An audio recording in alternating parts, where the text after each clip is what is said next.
Frank, joining us in studio for a return visit is Genevieve Mentor.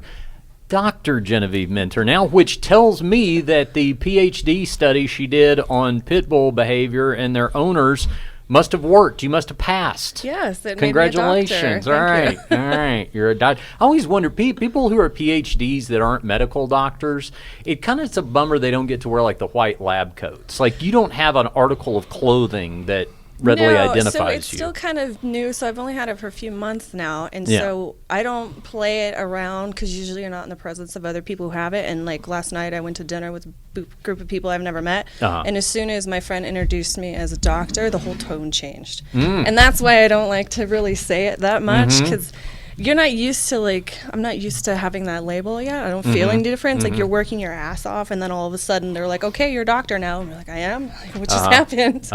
Now, do you think now you will take extra exception to people who get honorary doctorates? You see those people sometimes, right? I'm not really familiar with how that works, and how they get it. I know that it takes extremely a lot of work to actually get it. Yeah. So, I mean, I can't really say I have that much of an opinion, but I know they're not the same thing. Yeah, okay. I think a lot of times when you're an honorary doctor, like, Frank, it seems like you would be a prime candidate for an honorary doctorate somewhere. Like somebody who wants you to appear somewhere, and they're like, hey, you show up, you give a little speech at the commencement ceremony, and then we give you an honorary doctorate. And then you have to put the HON period in parentheses, but you can make it super small so people maybe don't read that See, in closely. his case, I could understand that. It would be like an honorary doctor. It's like, 'cause like the on-the-job training could give you something like that. I could understand If that. I was 15 years younger and single, I would care. Be a great pickup line. You know what I mean? Well, to refresh our visitors, if they didn't see the episode before Genevieve and I met, because Genevieve was doing a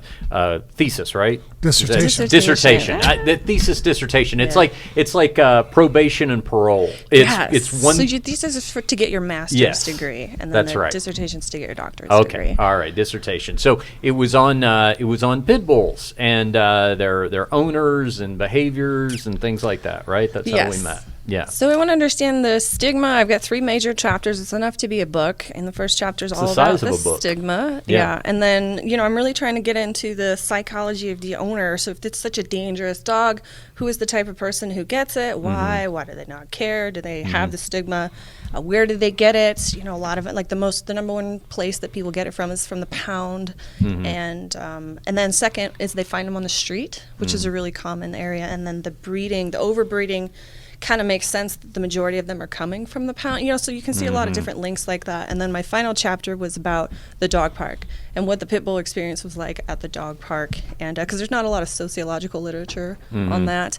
And they basically take their stigma with them into the dog park. And then sometimes, like if the dog is what I call it more feminine looking, so if it's smaller, it's got a smaller head, smaller jaws, people are more likely or more open to it. Whereas if it's a more masculine looking dog with that huge typical block head, pit bull, big jaw, people will have more of like a knee-jerk reaction. And then if they were people of color, they tended to experience it much more quickly than those who are in the dominant groups. I didn't really see a difference between men and women, but for the most part, most people still experience stigma, so which is kind of unfortunate. You didn't see a difference between the men and the women, huh? Only so when I had a very small group of what I called no pit bull stigma, and these are people who said that they didn't experience it, and there it was mostly white, male and female, and then there was a couple Latin, just male but not female, and that was the only gender difference I noticed. And all So that. I was assuming, just for whatever reason, because people are very judgmental of a man that brings in the dog. It's almost kind of like driving a truck with big tires on it. A guy jumps out of it. Yeah, you think, that little dick. You know what I mean? Like, all the jokes, that come about. And same thing when you see a male. You see me with a pit bull, you're sitting there thinking, the guy is fucking an asshole. But if you had your kids with you, Right, it might and have that's been why I different. assumed that if being a woman, like to me, even me, I mean, sometimes I sit there and I see a guy, if has a certain look, the way he's wearing his cap or his glasses and he has a pit bull, I start categorizing him, where I notice I never do that with a woman. If I see a female bring a pit bull in there, I don't think that she has any kind of, she's not trying to make up for anything, or there's no, you know what I mean? Like, I don't know. Like, I don't know why I have zero association with it. It could be that when people see a female with a pit bull, that they still think the dog might be unpredictable and that maybe the female can't control it as well. No, Yeah, it's I weird mean- because I did not see difference. I talked to about 100 and so people over a course of a year, and then I interviewed crazy. about 20. Yeah, informally, and then I officially Yeah. interviewed 20, and the majority of them were women. Yeah. And one was a mom, and she had kids, but she still experienced it. Like, it's really interesting. Yeah, I always come back to, because I just wonder if it's something I don't notice. Because that was one of the questions I remember you asked me, and I was like, well, I don't recognize it, but I don't know if that's just because I don't recognize things like that in general. You know, like maybe somebody is stigmatizing, and I'm just not noticing they're stigmatizing because it just doesn't faze me that much. I know why I don't do it. Yeah. Growing up, I've been around young men when I was a younger guy Mm-hmm. that got that particular type of animal to kind of make up for a lack of masculinity in their life. Like they just, they were never the guy that got picked first for the football team, or you know what I mean. So this was kind of an extension of, see, I am manly. Whereas I would never associate that with a woman. I don't see women buying guns or driving a big truck to try to make up for masculinity. You know what I mean? Like, just that doesn't even like compute in my brain. You know? So the stigma originated in the 80s, and so what was happening there was the rise of gangster rap culture. So it's my opinion that there's a racial component to it because it was associated with your drug dealing, gangbanger person of color, which is mostly a man. And then over time, as I started noticing, as we were talking about in the last episode, there's so many different people. There's women, all colors, genders, whatever. So I wanted to know, is this changing? And because there's a lot more white people, and that's what I noticed too when you were talking about the MMA fighters, how the MMA fighters sort of are relating differently to the pit bull compared to the whole NFL. Yeah. Which it's more of a culture than a strictly race thing, but it almost seems like, they were kind of scapegoated as this thug dog, and then all of a sudden we have all these white saviors coming in to change it. And so I have to do more research there to really kind of figure that out, because obviously not everybody in MMA is white, and also not everybody is black, is a gang dealing, there's a lot of racism that's built into that stigma. And then if you put it even broader into context, that was only 20 years after the civil rights movement. And so there's still a cultural shift of sort of getting used to a black middle class and black people being on the same level. And so with that sort of pairing, it's my opinion that there's something having to do with, you can't do undue 300 years of racism in 20 years. That's going to be in the culture for a while. And so that's what I'm suspecting, which is why I was wanting to do more future research with some of these MMA guys, because they're coming in and they're not using them to fight. They're using them because you're saying that that's like pinning somebody against each other with a diminished mentality is how you put it. I think in talking to fighters about this, Frank included, the one thing that always seems to just stun, especially professional fighters, if I ever tell them that component, which is that the guys who do the dogfighting are using the pit bulls in particular because yes, their strength or whatever. Everything you told me, that made me the angriest. Yes, but the idea that because their loyalty. And the idea that the dog thinks that if you put him in front of an aggressive dog, he thinks that dog is trying to hurt you, so he's going to put his life on the line to protect you, and you're really manipulating him. You're fooling him into thinking that. And I think to the pro fighter, you can speak to this, but I think to the pro fighter, the idea of, your whole drive is based on, I've got free will not to do this. I'm disciplining myself to do it. That's the whole test of the medal, and the idea that you would essentially con someone into, fighting for you while you offer to hold their coat is kind of the concept, fooling something with a weaker mental capacity into doing your fighting for you. So when I was talking, I wasn't, for obvious reasons, wasn't able to get to those who fight the dogs in the study. So I wanted to study everybody, including the anti-pit bull folk, because my job as a researcher was to not, obviously I have an opinion, but if you come in with your opinion to sway the data, then it's not considered scientific. So, but some of my respondents had contact with some of the fighters. So that was like as close as I got to it. And there's also a class component to it. So kind of like a drug runner, there are these sort of lower ball guys who will actually go to the fights and do the fights. Those are the ones who are more likely to be busted for police. Those are the ones who not only are people of color, but also lower class whites.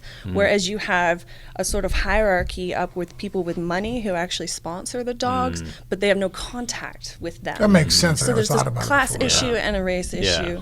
Well, that class issue is interesting because going back to the whole original Michael Vick scenario, even before I had my dog Mel. But when I started covering this on radio, in fact, I do a joke about this in my stand-up that the two groups of people that would call in to defend dogfighting were urban gangbangers and inbred hillbillies. Two groups of people who had nothing in common that's interesting. but that, and they could somehow bond over that. And that's Wait a minute.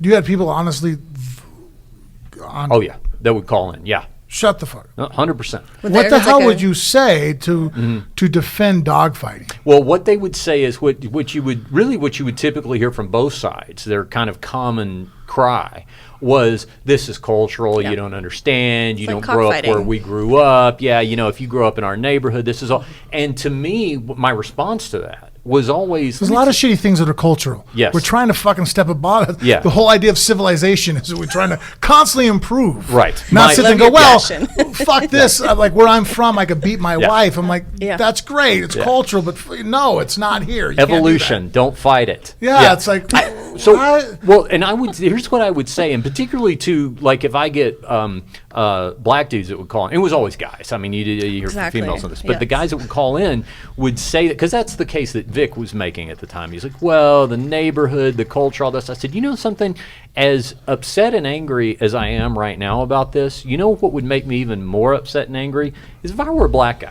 And there were another black guy that was saying, well, you can't blame him. He can't, he's not, he's not capable of overcoming this influence that's put upon him in whatever neighborhood he's living in. I'm like, what are you saying about, what would you be saying about me if you were saying that, well, he can't possibly be expected to know right from wrong because he's growing up on a certain block? I mean, that's nonsense to me. So there's definitely a masculine component to it, sort of identifying and sort of having the dog be an extension of your masculinity here. But also with the black culture in particular, there's a book called The Code of the Street by Elijah Anderson. And he did a study like I did, a field study out in the sort of inner cities of Philadelphia. And the thing is what, racism is real. I know it's a hot topic. Not everybody wants to go there. But the history of the black population in our country has really done a lot to their culture that's still around. So that's systemic racism. And so what he found in his book is that they create their own culture as like a sort of subculture where they can succeed, where they can, accomplish things, and that's part of where that mentality comes from. So it's a system that they are born into, and that's still being perpetuated because of systemic racism. I mean, we're trying to work on that, but it's still, as anybody can look on the TV, it's still a very real thing. Yeah. So it's their own culture to sort of help them feel like they're accomplishing something. Yeah, it's the idea that there's just this sort of inability, and I listen, I get it. Parents teach you right from wrong and things like that, but the concept that this can be taken to a point where you can't comprehend that torturing something to death is because at that point you're talking about a social, like a more. I mean, you're talking about something that is way beyond, well, we see it one way on one side of the tracks and one way on the other. It's like, no, assault is assault, torture is torture, so it killing it's is not killing. it's not a get out of jail free card. Yeah. And then so as the researcher that I am, I just kind of look at what should be is left for the other people to decide what should be. It's absolutely not a get out of jail free card, but I just look at it from why is this happening? Yeah. I just Saturday morning I spent an hour on the phone with the Washington Post. They're doing an article on the Vic dogs that's coming out, I think, over the next month or so. And so I did an interview related to that, and they're sending a photographer here in a couple of weeks and going to do a little photo shoot and everything. So it's nice to, unfortunately, so many of them are passing away now. We just lost one of the other Victory dogs, and so it's kind of Mel and his brother Cherry and just a few that are left, just because at this point they're, it's getting to the natural progression of things in old age and all that sort of thing. And, you tell me if you see any different, but, unfortunately, I don't really see a huge decline in any of this happening. That was one thing that always gets asked about is, well, is the silver lining that a light got shown on this? It's still pretty rampant? Yeah. I mean, you Really? still see these things get busted all the time. Yeah, I did an interview with one of the detectives around here who bust the dogfighting ring, and I was trying to ask them, because Las Vegas is considered an outdoor prison because it's so segregated by race, and I tried to see, are these fights occurring in certain parts of town or not, and they said they're not, that they're happening all over the place. And then one of my other informants said that they'll go out to the desert and do it out there because they can I disperse was born and really raised quick. here. I've never even heard. I guess I just never traveled in those circles. Yeah. Yeah. I've never even caught wind that, hey, what'd you do last Friday? Maybe it's because Well, you don't have a pit bull. Because I've had other respondents who have pit bulls and they were approached to do it. Really? And yeah, absolutely. But I have family members. I mean, Wish somebody had especially my approached me dad's side like of the that. family. I have lots of cousins. That, Yeah. You know what I mean? Like 4 pit bulls I can name off the top of my mind right off the bat. You know, the Cubans. I don't know why Yeah. they all fucking love pit bulls, but that seems to be the dog of choice. And I just never ever caught any notion that that was occurring here. I always thought that was a southern, states, right. Georgia, Mississippi, Louisiana type of thing. Yeah, no, it's a Wild West too. We have a high Latin culture here too, and the cockfighting is supposedly just as prevalent as the dog fighting. So it's considered a cultural thing, just like the bullfighting and Yeah. all that. Doesn't make it okay. Yeah. It's just why it's happening. What did you see? I don't think I asked you this last time. What did you see in terms of like spaying and neutering? Did that come up? Did you ask? I can't remember if you asked or not. Because the one thing I always keep an eye out for is stuff like that, because it bugs me. And you see it sometimes from otherwise responsible owners. I mean, not people who are up to any, no good or something like that. But, when I see a pit bull that's still got the testicles or whatever, and they're like, oh, yeah, well, I'll probably, this one came from this litter and we like to breathe it. I'm like, don't do that. Like, there's too much. Like, and not just pit bulls. I mean, unwanted pets in general. Just spay, neuter, spay, neuter, spay, neuter. But especially with the pit bulls, because the last thing we need, unfortunately, is more. Because there's more that need homes than have opportunities to go to homes. So, I mean, is there money in it?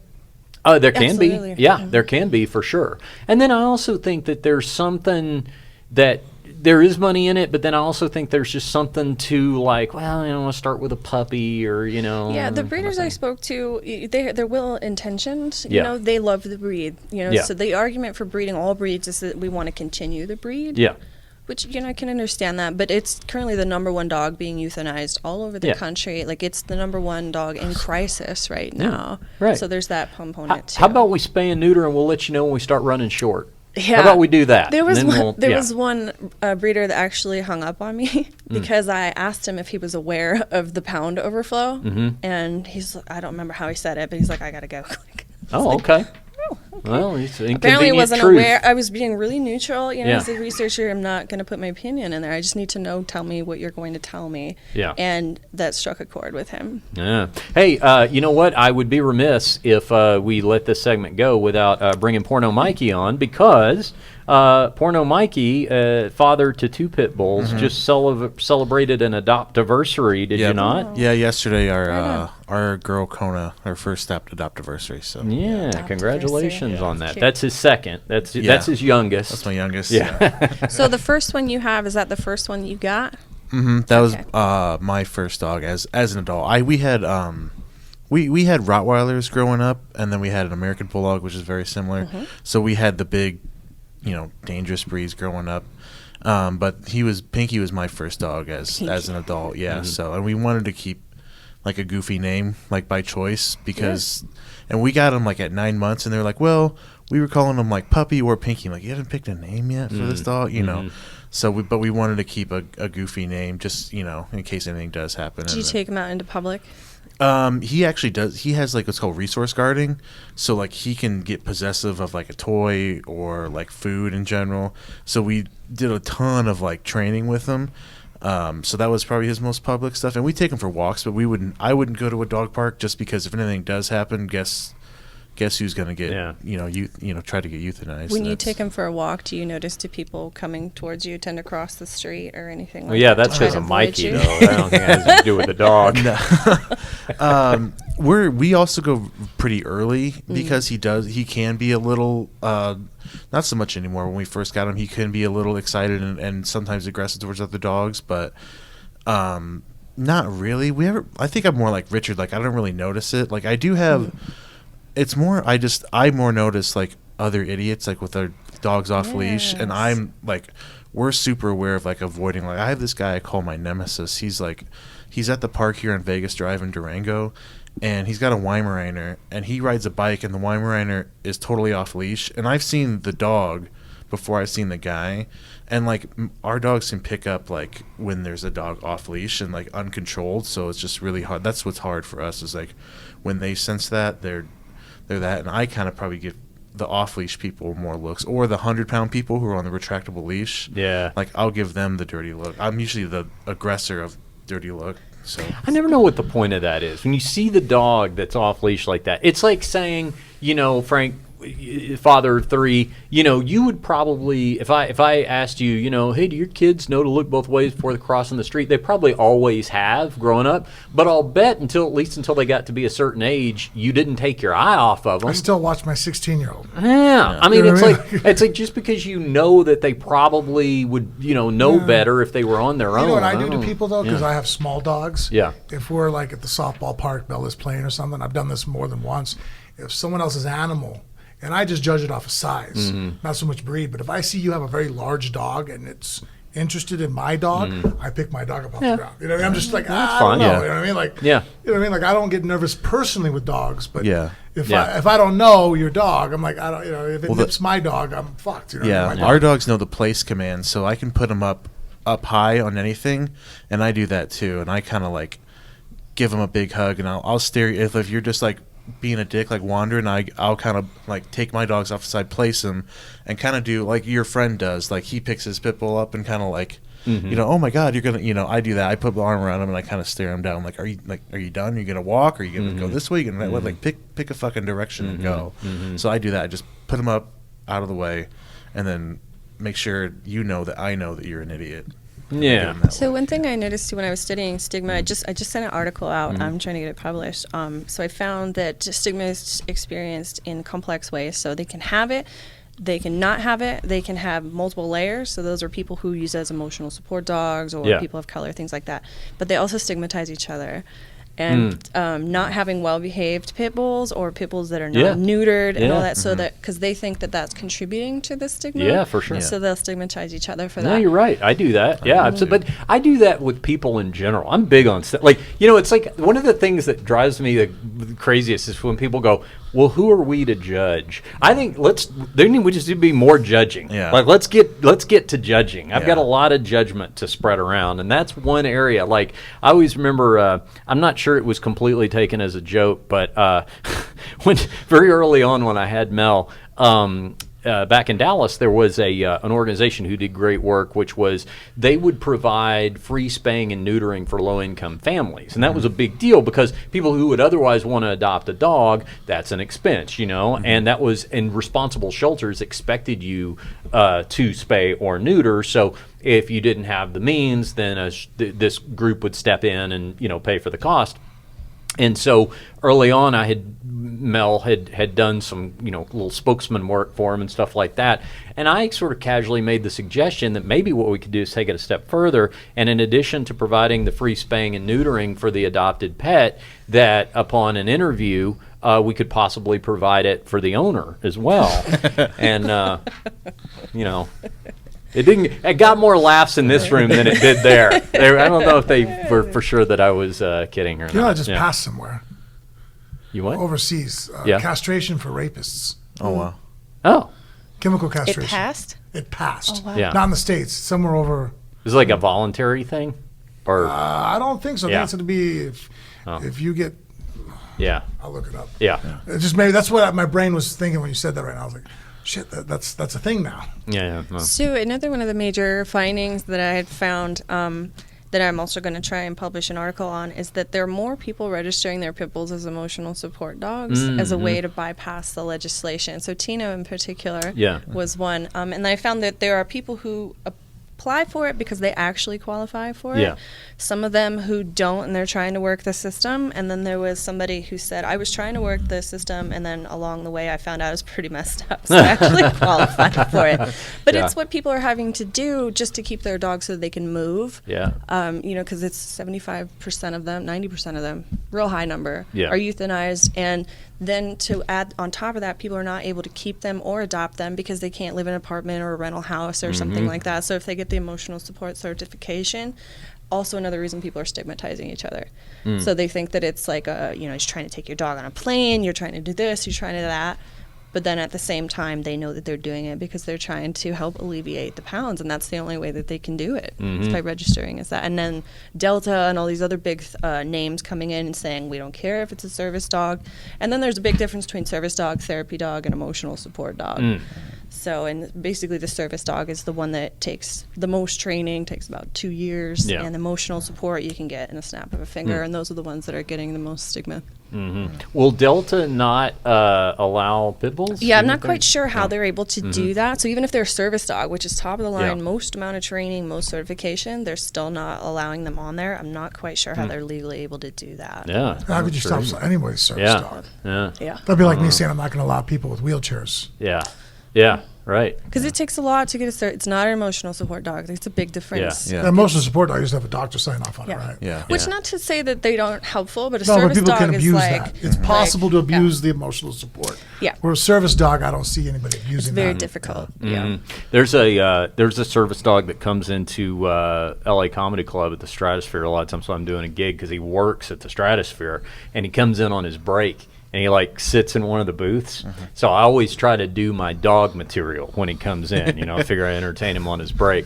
But that dog is always interested in the backpacks. So I've always got a backpack with me, and he always, checks out my backpack. And it's funny because Skills, he's always super interested in Skills because Skills always smells like weed. So he's like, he goes right for him, and Skills always has to, I gotta go. He sees the dog, The dog's like, come here, let me smell you.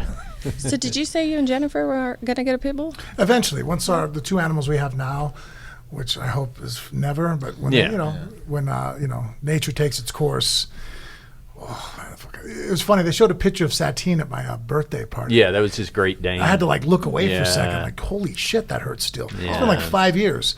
So I get really attached to animals. I mean, fuck. I'm just and how old are your animals now? Thule and Baby are both 5 and a half, almost 6. And they're both little? Tiny as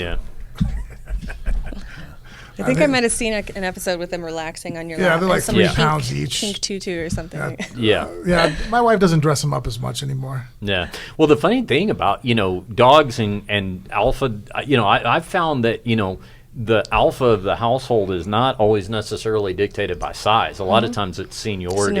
I mean, I always tell people our house is essentially run by an old cat. Like she runs the house, and when we first adopted Nala, our second pit bull, it was like she took, it's like she you could tell they had some sort of conversation about how things ran around the house because no one crosses the cat, so I don't know.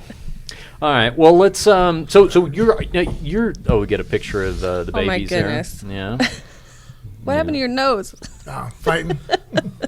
Someone punched me. Look at that. Yeah. Frankly, it was a tough day at the office. People always punch me in the face. Yeah. That's adorable. Did you take that? No, I think the wife took it. Yeah. So you're now? Are you? Because we wanted to get you on one more time before you're moving away. Yeah, I'm taking a job out in Georgia. Okay. So. All right, somewhere where PhDs are needed. Yeah. So it would be a good area. All right. Very good. Very good. Well, it's been fun visiting with you on the show. There's a couple of episodes we've had, and getting to know you, and another friend that Mel brought into my life. I was telling that to that reporter from the Washington Post this weekend. I said, it's amazing how many people Mel has connected me to. Like people in the different fields and people in rescue and all the families who adopted the dogs. We're kind of our own little satellite group of families and things like that. So that's a really cool, nice thing. So, all right, Frank, Dr. Mentor, sticking around with us here to finish out the show. We got a couple of other MMA-related headlines to touch on. John Jones in the news again. He made TMZ. Never a good, if you're John Jones, all you need to hear is that you're on TMZ. And then that's kind of all you need. Don't tell me the rest of it if I'm John Jones. Like, this is not going to be good. They could Whatever. recite Bible verses or something. TMZ's not interested in that No headline. Christian values, Nope. family. No, they're not interested in Philippians 3:16. TMZ reporting today that John Jones is accused of slapping a woman's vagina. He denies that it happened. All right. Mikey, walk us through the rest. This is kind of Porno Mikey's headlines here. You can walk us through the rest of the particulars of what and where and when, and we'll react accordingly. So basically, he was at a strip club, and the waitress came over, and he got handsy with her, pulled her down, and slapped her in the vagina. That's basically what all... According to her. The police report she filed. Yeah, police report filed back in April, I believe. Okay. And then now things are just starting to come up about it. All right. And she was a waitress. She was a waitress, not a dancer. So just out delivering drinks, happened to walk by John Jones. John Jones, according to her, wanted to dance from her. She's like, hey, I'm just a waitress. And he just slapped her vagina. Okay. So, and this happened back in April, and my understanding was that he did not know that this was a pending allegation out there because they had tried to deliver some paperwork to an old address or something like that. Yeah. So he's just now finding out about this. Yeah, I believe the warrant or whatever they get served to him went to the wrong address, got returned to sender, so now he's just finding out about it. Yeah. All right. Frank, how about this? When you're in a situation... Fucking John. That's my new expression. Like, fucking John. When you find yourself in a situation that seems all too familiar, my thought is maybe people sort of need to know their strengths and weaknesses. People sort of need to know their limitations. And maybe if certain scenarios have gotten you in a pickle before, maybe you just avoid those scenarios. I was thinking about it on the way over. I was like, I tell a couple of pedophile jokes in my act, but that's because I'm not on a sex offenders registry. If I were, maybe that would be a premise I just want to avoid, and I'd want to just do airplane food or something like that. I'd want to steer away from that, leave that to the other comedians. Do you follow? Yeah. But I thought of this somewhere. I'm looking for an angle here, man. Yeah. I thought of this though. If you're going to accuse somebody, you would want to accuse somebody with a bad history. Oh, if this is a false allegation, you don't want to accuse, Holly Holm was at the strip club and grabbed some waitress's vagina. Yeah. You'd want to accuse John Jones to make it believable, because if 100%. so that's the only thing I can say in defense of this situation, because he does deny it. Yeah. So that's the only thing I could say that he has going for him. This But specific. here's the problem. Yeah. Even as somebody that, I've been friends with John for a long time, he's had so many fuck-ups where his character has really been called into question on things to where, it makes it hard, you know what I mean? Like, it'd be like having a person who's a drug addict at your house, and now they're clean, but all of a sudden your pain prescription pills disappeared when they went to the bathroom. There was 10 other people there, but who the fuck do you think's going to do it? Right. You're going to sit there and go, it was this asshole. You know what I mean? Like, Right. it's And just human But back to nature. my point, if you're one of the 9 people and you wanted to Yeah, score some you're pain, right. you would show up. they're going to blame so-and-so because so-and-so's a junkie. Yeah. And also, like a recovering addict, maybe you do some of your own self-policing and, like, for example, the band Aerosmith, they're all recovering drug addicts. And so you know what they do not allow in their dressing room? Alcohol. Yeah. Like, I mean, you just, you look at least far enough ahead. And I would say that maybe the breaking point is, if you have one of these incidents at some point in your life, okay, maybe even if there's 2. But if it's the point where if I quizzed you on your own rap sheet and I could confuse you, like I'll bet I could confuse him if I said, okay, match this name with this incident in this year, like a 3-card Monty. I'll bet he could get crossed up trying to remember what happened when with which incident, which report, and which person. Then maybe you go, you know what, there's been enough of a pattern about this, and I've been so fortunate. And listen, he's still talking. I just saw him 3 weeks ago, for his last fight with Thiago Santos, and he's still talking about, hey, I've made all these mistakes, but everything's all straightened up now and all this. Well, I mean, maybe it is in the sense that he didn't really do this, but still, you're putting yourself in right back in that scenario. I think that's the part that hurts him too. And I've had this discussion with him personally. and I get it. His father, being who his father is very much of his upbringing. But I told him, I said, What do you mean by that? You know, the really putting God on the front. Oh, because his father, is it father a minister? Yeah. Yes, gotcha. And so yeah. I guess I understand why, but then I told him, I said, hey, you know, because it's kind of a complaint that like, hey, man, I'm really under the microscope, you know, and I'm like, you know, and whether it was a racial thing or not. And I was like, I don't think it's a racial thing. I got to be honest with you, buddy. Mayweather doesn't get the same flack that sometimes you get for the same amount of action, because Mayweather's not a self-professed Christian that speaks. Yeah. So I said, that's what kind of kicks your ass there. You know what I mean? It's like you're like that Republican that that is extremely anti-gay, and then we catch you in the bathroom with another man, right? Yeah. Whereas like if you were just a liberal Democrat who was like never claimed to be gay but didn't really speak out against them, not that you might not still end up in the paper, but it's going to be like a blip. But when you really have a hard stance, this is what I believe in, and this is what everybody else should believe in, and then you do a complete 180 and you're a real hypocrite on the subject, it just makes it that much worse. Because I'm like, you know what, you're right. You're at the time you're a 25-year-old, 26-year-old, light heavyweight champ. Yeah. You have money.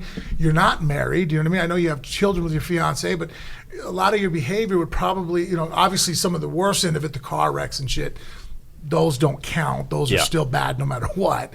But some of the other things, you know what I mean? Like testing positive for cocaine.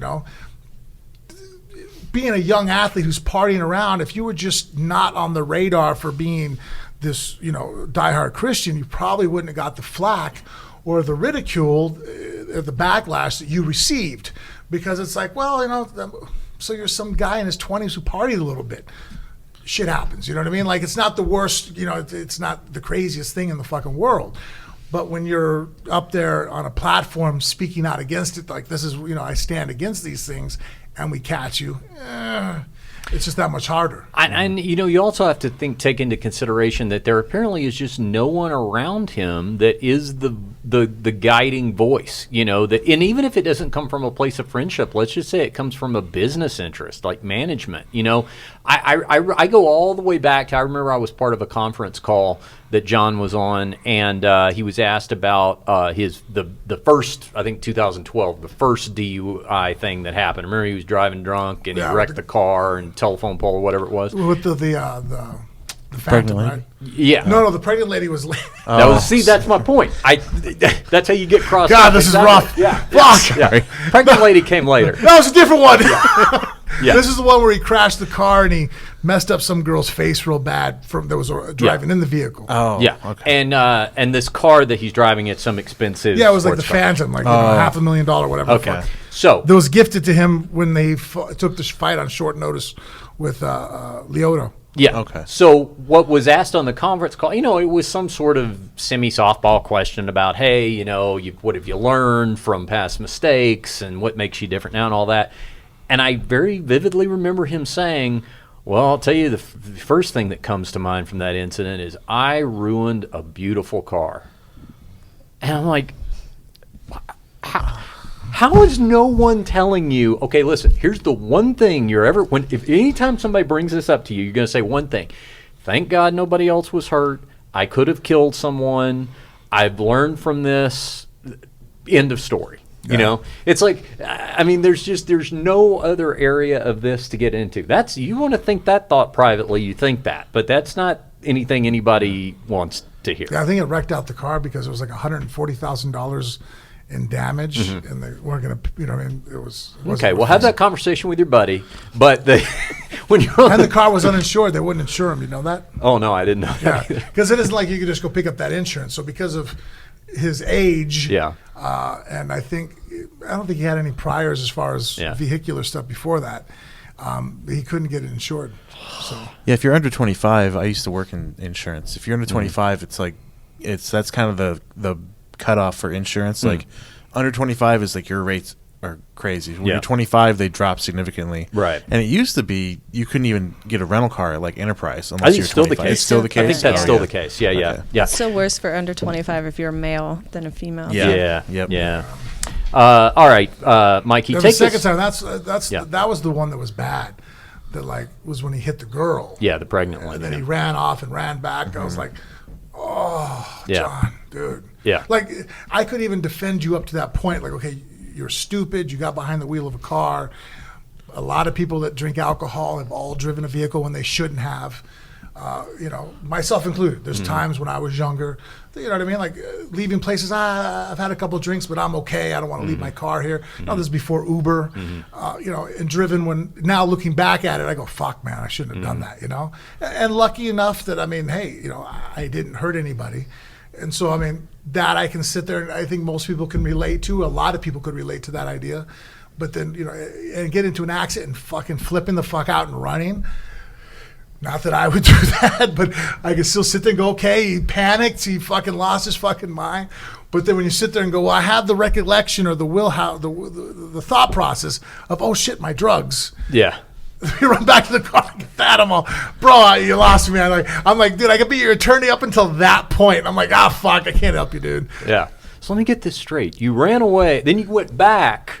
Got the, I think it was cash also that he wanted to get out of. There was some cash and then took off again, yeah. All right, Mikey, segue us, if you will, to that Dan Mergliotta gif you sent me from this past weekend. This was the fight. Greg Hardy's fight, Greg right? Hardy, yeah. Where is it? So Greg Hardy knocks out Juan Adams. We were referencing this earlier in the first part of the show pretty quickly. It was like a 40-second knockout, something like that. Dan Mergliotta, Frank, is the referee. Watch Dan Mergliotta, the expression on his face, and then the way he shakes his head when he walks away after raising Greg Hardy's hand. Watch this. Look at that.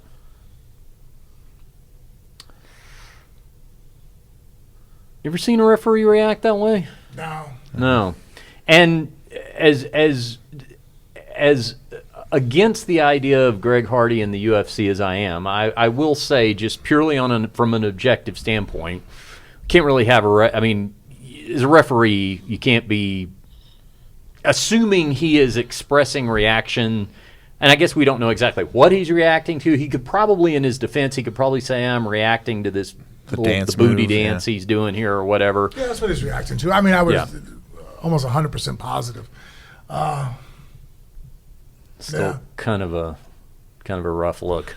Yeah, I mean, I was one of the people that when he first was coming on, Dan Hardy, I thought Greg Hardy. Greg Hardy, sorry, I always do that. Yeah, I do that too much.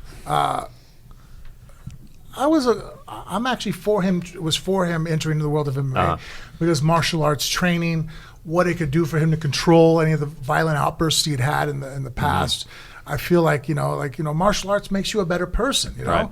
So if this is, I'm probably not going to get Greg Hardy into a gym just to train, but if all of a sudden he can make a career out of it, then the secondary results would be that he's going to live the life of a martial artist now, and that would would enrich in his life, improve him, and so he hasn't been in the paper for anything stupid since then. Well, to me, it's also much like we were kind of talking about the John Jones scenario, like things you would want to avoid. To me, if you are Greg Hardy coming from the extremely well-documented history of domestic abuse that he has, and make no mistake about it, a conviction.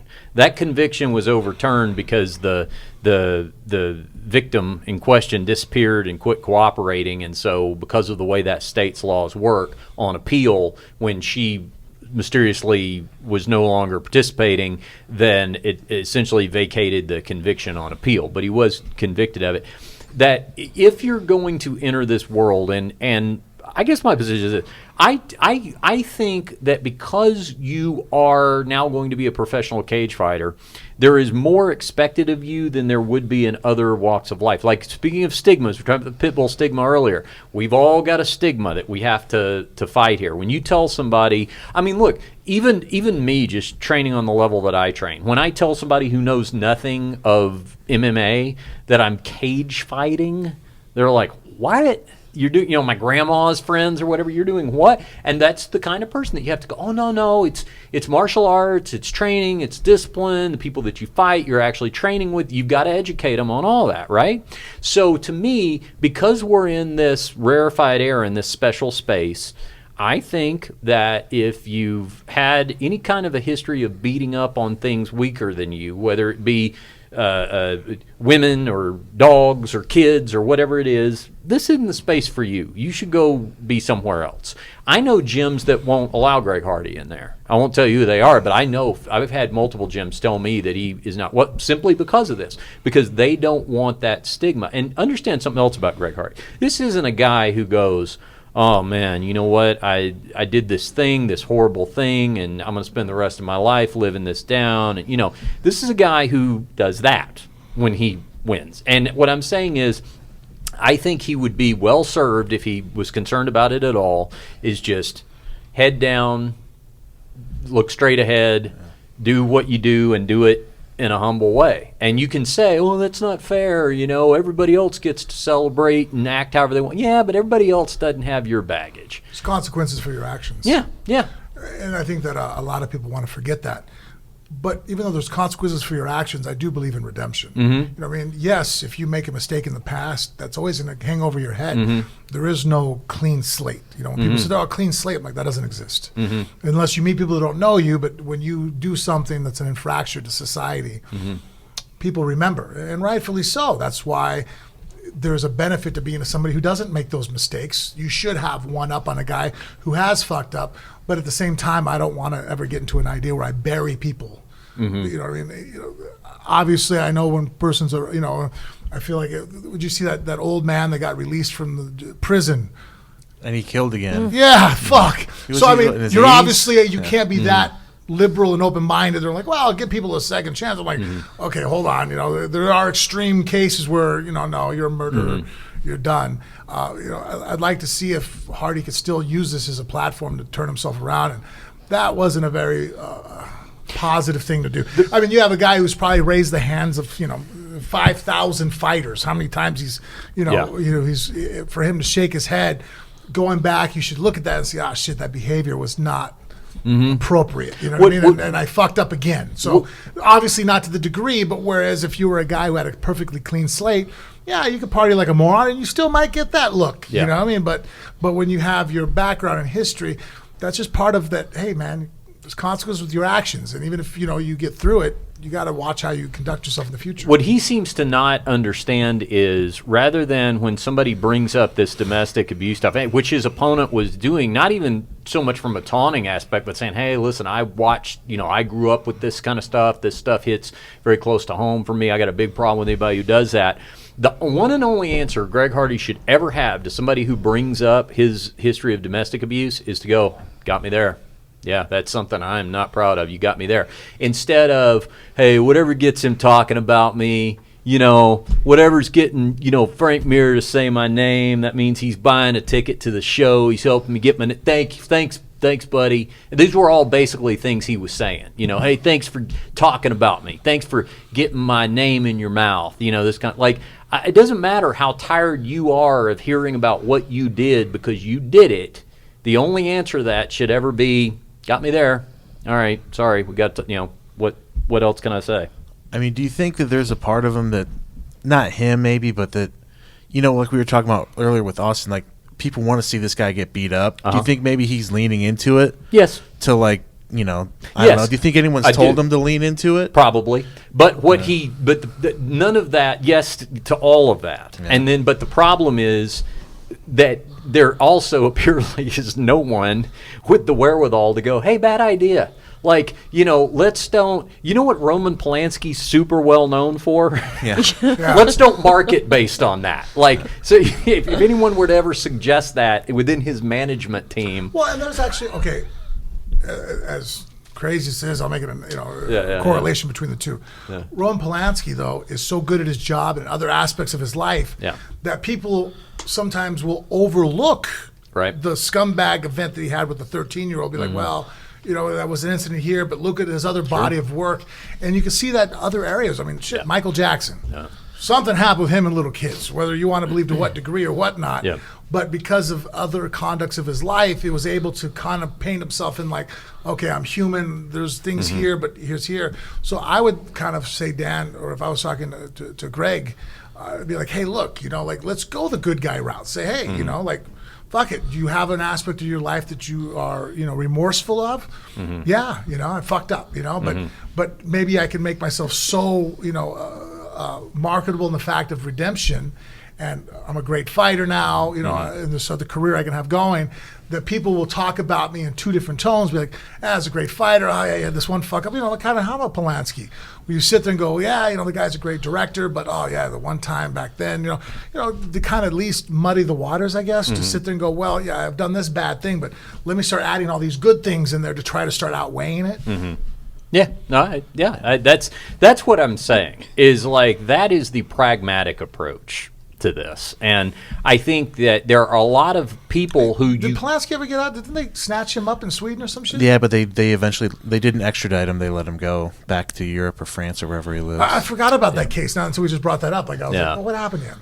I know he got snatched up at the airport, right? Yeah. You know what we got to talk about coming up, not on this show, but in the next couple of weeks, is the beginning of August is going to be the 50th anniversary of the Manson murders. And I was thinking we should get the guy from Dearly Departed Tours on to talk about it, because he's the one that does that Helter Skelter tour. I've been saying we need to get him on the podcast forever. That'd be a good time to do it. Where's his body anyways, Manson's? Oh, it got cremated. Okay, who has the ashes? Well, it went a couple of different directions. Some Did of it get divided up? I mean, it was like we're like selling drugs. All right, you get an eighth. Exactly. Some of the ashes are with our buddy Zach Bagans over at the Haunted Museum. Yeah, we still got to go over there again. I want to see them open up that one. The Dybbuk box. Have you been over there, Genevieve? No. Okay, so do you know about the Haunted Museum here in Vegas? No, but I'm aware that of celebrity culture, when they try to bring attractions like that, like Ted Bundy's Beetle, and people pay to. Oh yeah, that's really interesting. They put that in a museum. You being a psychologist in that area, Yeah. I held we go there, and who was the guy who was like the forget the guy's name. He was some serial killer out of Kansas City or something like that. Yeah, he was an awful human being. Like, tortured these guys, kept meticulous books. And so we're sitting there looking at the bed where the guy just put a plexiglass over the top of the cover. So there's blood, fecal matter. I mean, I'm looking at it. We're holding the stick that I'm laughing. I'm only laughing because it's uncomfortable. Yeah. Thank you. It's a defense mechanism. Yeah, I'm like, Jesus Christ. I'm sitting there, I'm looking up at pictures of him using the stick to put between people's arms to do awful things to him. we get a box, like a cigar box. The guy would shove like crazy shit in. So I opened the box like this, and all of a sudden, like these little pigeon feathers, like if you dangle up in the air, and you see Richard trying not to let the feather touch him, and we're in this small little room. And I'm like, oh shit! So hey, so what's up with these feathers? And Zach's like, I don't know. I had never wanted to open the box. Yeah. Frank was like Wreck-It Ralph in there. Like, I mean, he's going through all these like evidence bags, and the murder weapon. He's and Zach's like, oh, this is crazy. I've never actually touched any of this before. Like, well, because I'm not a psychopath, so. Right. I don't think, and that shit, like, as awful as it is, it still baffles me or interests me in a way. I mean, I think most society is a morbid curiosity. Yeah, we're fascinated with that. Like, you can hurt another person, like they're screaming, and you're still digging into them, and you're going to end this person's life. Like, wow, like I'm just not wired like that. Like, so like I'm fascinated with people whose brains work like that, because I'm like, dude, like.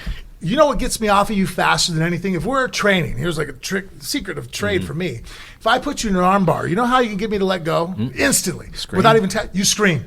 I can't stand screaming. If you scream, that's my emotion. Ah, shit. I'd make a horrible hitman. You know what I mean? Like, because the minute you start, oh shit, I'm like, oh shit, are you all right? Are you cool? Okay, walk it off. Be cool. Rub some dirt on it. Yeah. Well, he's got a whole collection of curiosities over there. All right, so let's do this, Porno Mikey. Bring it a little closer to home. Frank, I'm not even sure you know about this yet or not, but our close friend, the one and only comedian extraordinaire Doug Stanhope, has received a letter in the mail that he is banned from all Caesars properties here in Las Vegas. What did he do? All right, well, he came for my fight. He was there. That was from then? Yeah. He came for my last fight to be in the audience. They stayed at the Rio, okay? And he got this letter from the Rio saying that it came to their attention that the few months back where he had stayed there. But this is before they bought it, right?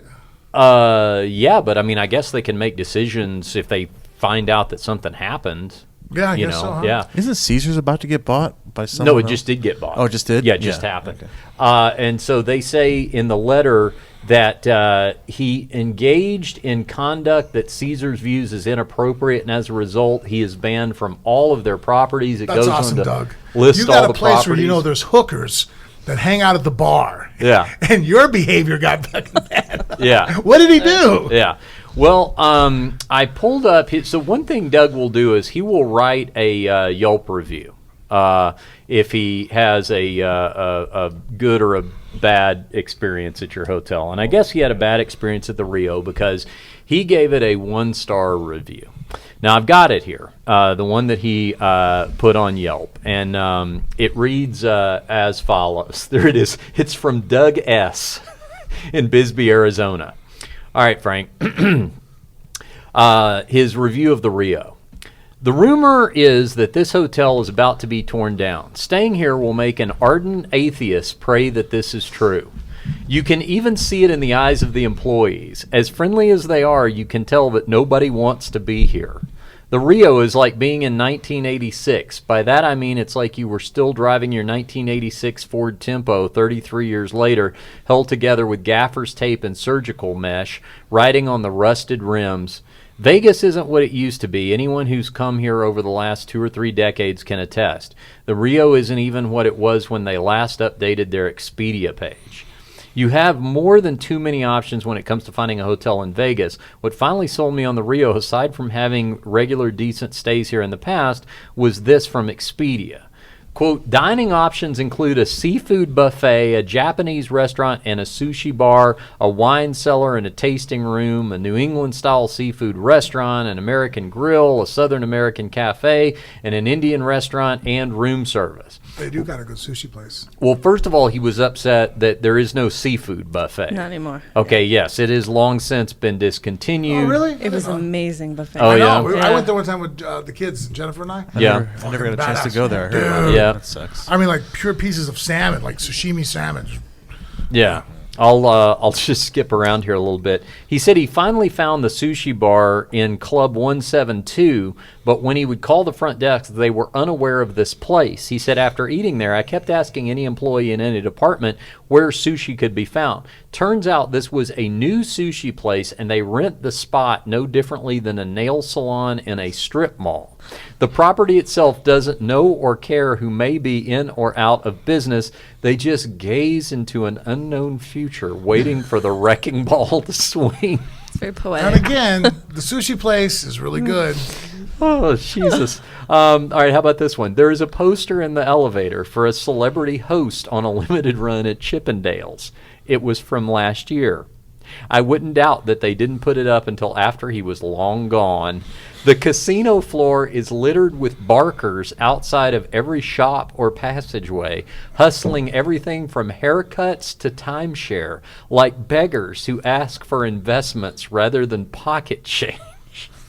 God almighty. Like, He's good at this. Yeah. Put some thought into Holy that. shit, he's good at this. I know. It's He an- had this earlier in the day before he got fucked up. Yeah, no, it is an amazing read. This is a good one. On the second night, at midnight, my manager showed up drunk at my door like Oscar Madison from The Odd Couple after having a tiff with his gal pal. I didn't wake up to his repeated calls and banging at my door, thanks Xanax.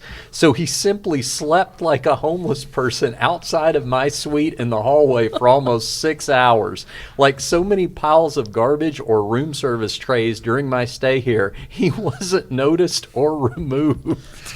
That's not a good thing.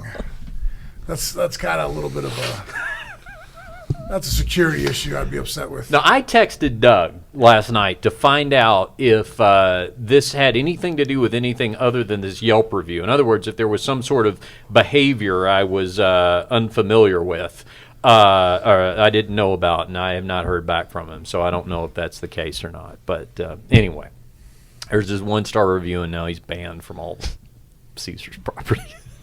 When was the review? February? Yeah, I think so. So it took him a little while to sniff all this out, I guess. Yeah. All right, let's put a wrap on this one. Nicely done. A little bonus content there for you, courtesy of our Patreon page. All right, Frank. Let's see. Just do the one thing that you haven't done that you always do, which is tell everybody how to follow us on social media. But first, anybody interested in any of the creative that I do, Mitraspec at Frank Mir 15, you get a discount, and check them out. Stuff's working out great for me. And then if you want to follow us here on any of our social media, it's Facebook and Instagram is Phone Booth Fighting, and Snapchat and Twitter is just Phone Booth Fight. That's it. And please be sure to remember to look us up on iTunes. Give us that 5-star review if you're enjoying the podcast, and that helps us stay at the top of the rankings and algorithms and all that kind of stuff. We got to thank Dr. Genevieve Mentor for coming in studio with us and talking about some good pit bulls one more time. And also, we got to thank Brendan Fitzgerald, UFC commentator, who's already texted me what a wonderful time he had. He didn't even wait till the show was over. He texted me in his car out in the parking lot. He had a good time. Wants to come back and do it again, so we'd like to have him back. So thanks to him as well. Austin Aries, pro wrestler, for joining us earlier. And, of course, Porno Mikey doing a fantastic job, as always, on the production. Carries that name so well. Yeah. He does. He's got. That was like a part-time job. He doesn't do it anymore. He's got great stories, and I'll just bet you there's at least one story Porno Mikey has chambered he hadn't told us yet. We'll get to at some point. All right, for all the aforementioned and Frank Mir, I'm Richard Hunter, and we'll see you right back here next time on Phone Booth Fighting.